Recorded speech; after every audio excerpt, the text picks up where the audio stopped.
700 meters below the Atacama Desert, 33 men are sealed inside a mine. The way out is gone. The emergency shelter has 2 days of food in it. Nobody on the surface knows whether they are alive. 17 days later, a drill breaks through and comes back up with a note taped to the bit. Everything you remember about this story is the rescue. But the rescue is not the part that saved them. The San José mine sits about 80 kilometers from the town of Copiapó in northern Chile in the driest desert on Earth. It is a copper and gold mine, and it opened in 1889. It also has a record. Between 2004 and 2010, the operating company was fined dozens of times over safety regulations. In 2003, it had been ordered to build a second exit from the mine. By 2010, that second exit still did not exist. On the 5th of August, 2010, at around 2 in the afternoon, the mine collapses. Not a rockfall, a single enormous block of stone breaks away inside the mountain and drops through the mine's spiral access ramp, sealing it. 33 men are below it, 32 Chileans and 1 Bolivian. The shift foreman is Luis Urzua. He is 54, and by training, he is a topographer, a man whose actual profession is mapping and measuring ground. He gathers the men into the emergency refuge, a room of about 50 square meters, 700 meters underground. They try the ventilation shafts.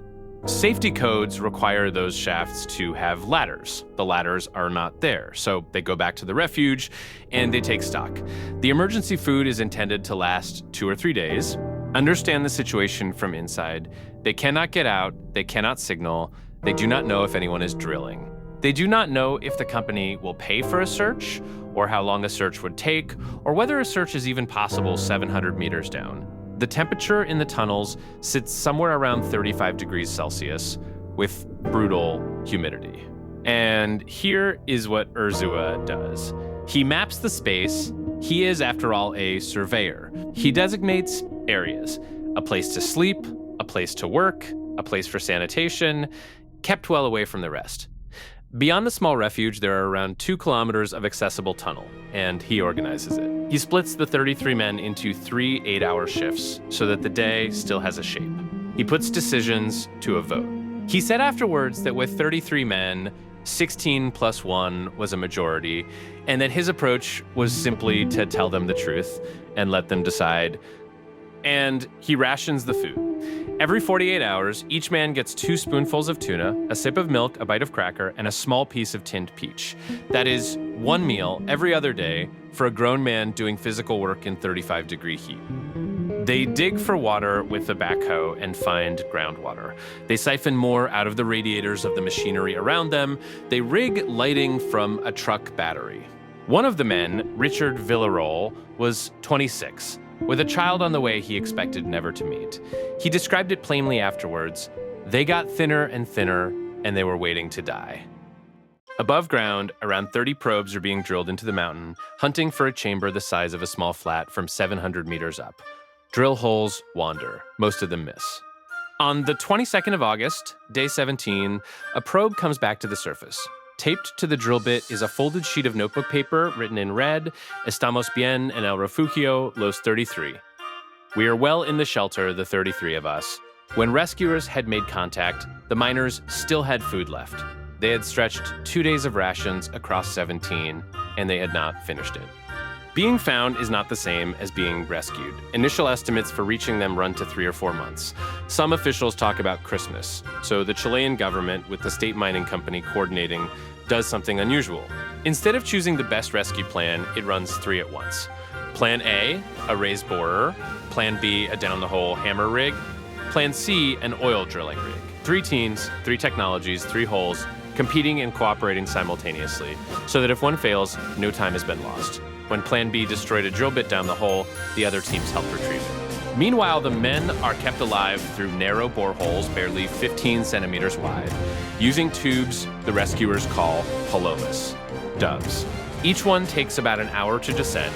Food, water, medicine, letters, low-intensity LED lights, chosen so as not to hurt eyes that had been in the dark for weeks. NASA sends advisors, not for engineering, but for the thing NASA actually knows about, keeping human beings functional in a sealed environment for a long time. Nutrition, psychology, routine. And the Chilean Navy builds the capsule. It is called Phoenix. 21 inches across, 54 centimeters, barely wider than a man's shoulders. Oxygen supply, lighting, communications, and retractable wheels to stop it grinding against the rock on the way up. On the 9th of October, the Plan B drill breaks through the roof of the mine. On the 12th and 13th, they bring the men out one at a time. A rescuer named Manuel Gonzalez goes down first, into a mine that had already collapsed once. The order is deliberate. The strongest men come up first to test the system, then the men in the worst physical condition, then, last, the ones judged mentally toughest because someone has to stay down there alone at the end. 22 and a half hours, the last man out is Luis Urzúa. Speaking to the president of Chile, he said, in effect, that he had delivered his shift of workers as agreed. Manuel Gonzalez spent 25 hours and 14 minutes underground, unfurled a banner reading Mission Cumplida, Chile, mission accomplished, and rode up last. All 33 lived. 3 things, and the famous one is the least important. 1, they had water. Not because anyone planned it, but because heavy machinery needs cooling. Groundwater and radiator water are why the timeline is measured in weeks rather than days. Without that, the drilling would have found bodies. 2, the rescue was designed to fail safely. Running 3 drilling plans in parallel is expensive and looks wasteful. It is the single most important decision made on the surface. The plan that worked was not the favorite. Plan B won, and Plan B broke a drill bit halfway down. If Chile had backed one plan and that plan had failed, there was no time to start again. Redundancy is what you buy when you cannot afford to be wrong. 3, and this is the actual answer. The first 17 days. By the time the world was watching, the outcome was mostly decided. 33 men had already survived the part where nobody was coming. Think about what rationing means in that situation. Rationing is not a survival skill, it is a bet. To eat 1/8 of what your body wants, you have to believe there will be a day 18. And on day 3, nothing whatsoever supports that belief.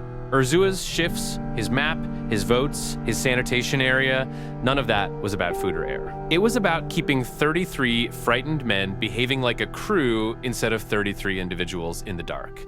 That is what they were rescued from. The drilling only reached men who had stayed reachable. There is a line from an engineer who worked on the rescue that ought to be attached to this story permanently. It was a great rescue success, and it was a great mining failure. Both halves are true. A mine with a documented safety record and no second exit collapsed on 33 men, and then one of the most impressive rescue operations in history got every one of them back. We remember the second half because it is the half with the capsule and the cameras and 1 billion people watching. But the men in that refuge did not know any of it was coming. They divided a 2-day meal into 17 days on the strength of nothing but a decision to act as though rescue were on its way. They were right. That is not the same as knowing.